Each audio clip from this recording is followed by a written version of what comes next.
Assalamu alaikum. Welcome to this special video. I hope you're doing great and are ready for a colorful and relaxing experience. My colleague and I are here to share all the details with you, dear art enthusiasts. Thank you, dear and lovely colleague. Today we're going to create a special design for a phone case. Not only is this artwork beautiful, but it'll give your phone a unique vibe. So if you want to make this design yourself and add a personal touch to your phone, stick with me and let's get started. First, we'll place our main and base colors as small dots on the paper. White in the corner. In order, light blue, dark blue or ultramarine, and a bit of black. If you have Prussian blue, it'll turn out even better. Here we go, we've placed our colors in order and as dots. Then, using a brush that isn't too wet, we'll blend and spread the colors. The magic happens as the pigments mix and flow together. As we blend and spread the colors, we can wet our brush if needed, but remember, don't make it too watery. This technique is exactly like the previous one. For more details, check out our previous video. I'm sure you won't regret it. Now you might be wondering, this is watercolor, so why am I using a technique similar to oil painting? Well, that's because it allows us to have more control and freedom while painting. Plus, traditional watercolor techniques can be a bit challenging for beginners. This method helps them get familiar with watercolors in an easier and more manageable way. It's also a great way to paint more confidently without worrying too much about mistakes. And honestly, what's more magical than a glowing moon lighting up the night sky? So let's get started and create something beautiful together. First, we start with the main reference for our dear moon. The white color we placed in the center. Since our dear moon is marked with craters, we use a mix of blue and white. With a dry brush and dabbing motions, we apply this color to the moon's surface. Then, for the deeper craters, we use sky blue, continuing with the same dabbing technique.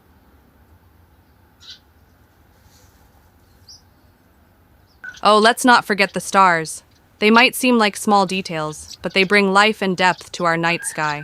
Just a few tiny dots of white paint can make the whole scene feel more magical and alive. So let's carefully place them where they shine the best. If you're enjoying this painting journey with me so far, don't forget to hit that like button and subscribe to my channel. Your support keeps me motivated to create more relaxing and inspiring content for you. Let's grow this creative community together. Thank you. Oh, sorry, comrades. I had gone to drink some water. Well, where were we? Now let's move on to our lovely tree.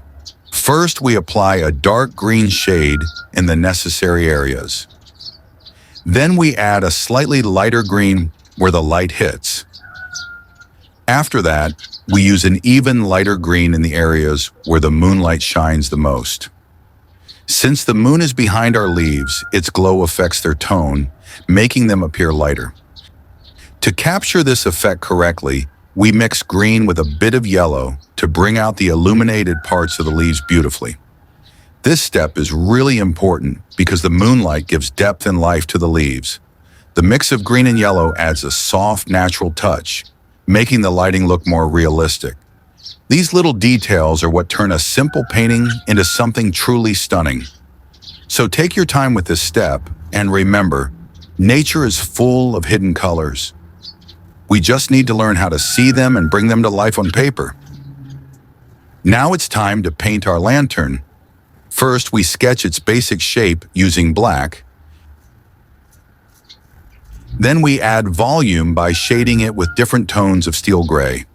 For the lantern's glow, we start by applying red along the edges of the glass. Then we blend in orange, followed by yellow, as the center of the light is the brightest. Now let's turn our attention back to the leaves near the lantern. Since the lantern's light is shining on them, we highlight these leaves just like we did with the ones near our beautiful moon. But this time, with more yellow in the mix to capture the warmth of the lantern's glow. This part of the painting really adds a unique atmosphere. The contrast between the lantern's warm light and the moon's cool glow creates depth and makes the scene feel more alive. Also, adding some subtle reflections of the warm light onto the metal parts of the lantern will enhance its shine and make it look even more realistic. These small touches can truly bring the painting to life. I hope you enjoyed this tutorial and that these techniques help you paint with more confidence.